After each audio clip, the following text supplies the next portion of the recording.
కార్తీక పురాణం 6వ అధ్యాయము. శుక్లాంబరధరం విష్ణుం శశివర్ణం చతుర్భుజం ప్రసన్నవదనం ఛాయేత్ సర్వవిఘ్నోపశాంతయే. ఓ రాజశ్రేష్ఠుడా, ఏ మానవుడు కార్తీక మాసము 9 రోజులు పరమేశ్వరుని శ్రీ మహావిష్ణువును పంచామృత స్నానము చేయించి కస్తూరి కలిపిన మంచి గంధపు నీటితో భక్తిగా పూజించును, అట్టి వానికి అశ్వమేధ యాగము చేసినంత పుణ్యము దక్కును. అటులనే ఏ మానవుడు కార్తీక మాసమంతయు దేవాలయమునందు దీపారాధన చేయును, వానికి కైవల్యము ప్రాప్తించును.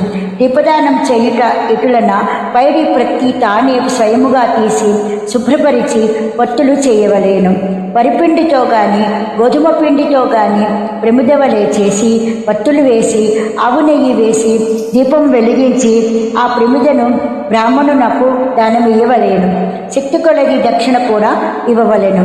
ఈ ప్రకారముగా కార్తీక మాసం అంతయు ప్రతిదినము చేసి ఆఖరి రోజున వెండితో ప్రమిదను చేయించి బంగారముతో వత్తిని చేయించి ఆవు నెయ్యి నిండుగా పోసి వెనుక చేసిన ప్రకారముగా గోధుమ పిండితో ప్రమిదను చేసి ఆవు నెయ్యి పోసి దీపం వెలిగించి ఈ 9 రోజులు దానము చేసిన బ్రాహ్మణునకే ఇది కూడా దానమిచ్చిన ఎడల సకలైశ్వర్యములు కలుగుటయే కాక మోక్షప్రాప్తి కలుగును. దీపదానం చేయువారు ఇట్లు వచింపవలేను. సర్వజ్ఞానప్రదం దివ్యం సర్వత్ సంపత్ సుఖావహం దీపదానం ప్రదాస్యామి శాంతిరస్తు సదా మమ అని స్తోత్రం చేసి దీపదానం చేయవలేను. దీని అర్థమేమనగా, అన్ని విధముల జ్ఞానం కలుగచేయునదియు సకల సంపదలనిచ్చుదనదియు ఈ దీపదానము చేయుచున్నాను, నాకు శాంతి కలుగుగాక అని అర్థము. ఈ విధముగా దీపదానము చేసిన తర్వాత బ్రాహ్మణ సమారాధన చేయవలేను. శక్తి లేని ఎడల 10 మంది బ్రాహ్మణులకైనను భోజనం ఇప్పించి దక్షిణ తాంబూలములను ఇవ్వవలెను. ఈ విధముగా పురుషులు కానీ స్త్రీలు కానీ ఏ ఒక్కరూ చేసినను సిరి సంపదలు, విద్యాభివృద్ధి, ఆయుర్వృద్ధి కలిగి సుఖింతుడు. దీనిని గురించి ఒక ఇతిహాసం కలదు, దానిని వివరించదను, ఆలకింపుమని వశిష్ఠుడు జనకునితో ఇట్లు చెప్పసాగెను. లుబ్ధ వితంతువు స్వర్గమునకి ఎగుట. పూర్వకాలమున ద్రవిడ దేశమునందొక గ్రామమున ఒక స్త్రీ కలదు. ఆమెకు పెళ్లి అయిన కొలది కాలమునకే భర్త చనిపోయెను. సంతానము గాని ఆఖరి బంధువులు గాని లేరు. అందుచే ఆమె ఇతరుల ఇండ్లలో దాసి పని చేయుచు అక్కడనే భుజించుచు ఒకవేళ వారి సంతోషము కొలది ఏమైనా వస్తువులు ఇచ్చిన ఎడల ఆ వస్తువులను ఇతరులకు హెచ్చు ధరకు అమ్ముకొనుచు ఆ విధముగా తన వద్ద పోగైన సొమ్మును వడ్డీలకు ఇచ్చి మరింత డబ్బును కూడబెట్టుకొనుచు దొంగలు దొంగిలించి తీసుకువచ్చిన వస్తువులను తక్కువ ధరకు కొని ఇతరులకు ఎక్కువ ధరకు అమ్ముకొనుచు సొమ్ము కూడబెట్టుకొనుచుండెను. ఈ విధముగా కూడబెట్టిన ధనమును వడ్డీలకిస్తూ శ్రీమంతుల ఇండ్లలో దాసి పనులు చేస్తూ తన మాటలతో వారిని మంచి చేసుకొని జీవించుచుండెను. ఎంత సంపాదించిననేమి ఆమె ఒక్క దినము కూడా ఉపవాసము కానీ దేవుని మనసారా ధ్యానించుట గాని చేసి ఎరుగదు. పైగా వ్రతములు చేసేవారిని, తీర్థయాత్రలకు వెళ్ళేవారిని చూసి అవహేళన చేసి ఏ ఒక్క భిక్షగా నీటిని పిడికెడు బియ్యము పెట్టక తాను తినక ధనమును కూడబెట్టుచుండెడిది. అట్లా కొంతకాలము జరిగెను.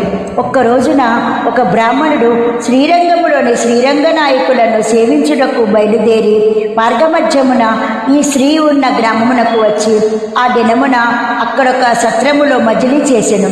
అతడు ఆ గ్రామములోని మంచి చెడ్డలను తెలుసుకొని ఆ పిసినారి స్త్రీ సంగతి కూడా తెలుసుకొని ఆమె కడకు వెళ్ళి, అమ్మా, నా హితవచనము ఆలకింపుము. నీకు కోపము వచ్చినా సరే నేను చెప్పుచున్న మాటలను ఆలకింపుము. మన శరీరములు శాశ్వతము కావు, నీటి బుడగల వంటివి. ఏ క్షణములో మృత్యువు మనలను తీసుకొని పోవునో ఎవ్వరూ చెప్పలేరు. పంచభూతములు 7 ధాతువులతో నిర్మింపబడిన ఈ శరీరములోని ప్రాణము జీవము పోగానే చర్మము మాంసము కుళ్ళి దుర్వాసన కొట్టి అసహ్యముగా తయారగును. అటువంటి ఈ శరీరాన్ని నీవు నిత్యమని భ్రమించుచున్నావు. ఇది అజ్ఞానముతో కూడిన దురాలోచన. తల్లి, నీవు బాగా ఆలోచించుకొనుము.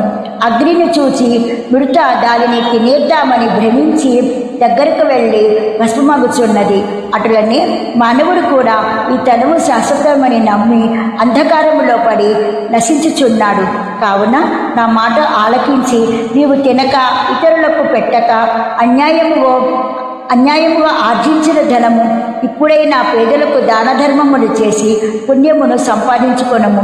ప్రతిదినము శ్రీమన్నారాయణుని స్మరించి వ్రతాధికములు చేసి మోక్షము పొందుము.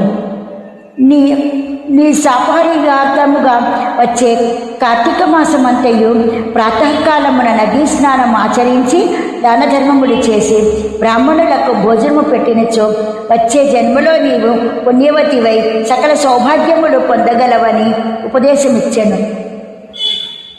ఆ వితంతువురాలు బ్రాహ్మడు చెప్పిన మాటలకు తన్మయురాలై మనస్సు మార్చుకొని నాటి నుండి దానధర్మములు చేయుచు కార్తీక మాస వ్రతము ఆచరించుటకు జన్మరాహిత్యమై మోక్షము పొందెను. కావున కార్తీక మాస వ్రతములో అంత మహాత్మ్యమున్నది.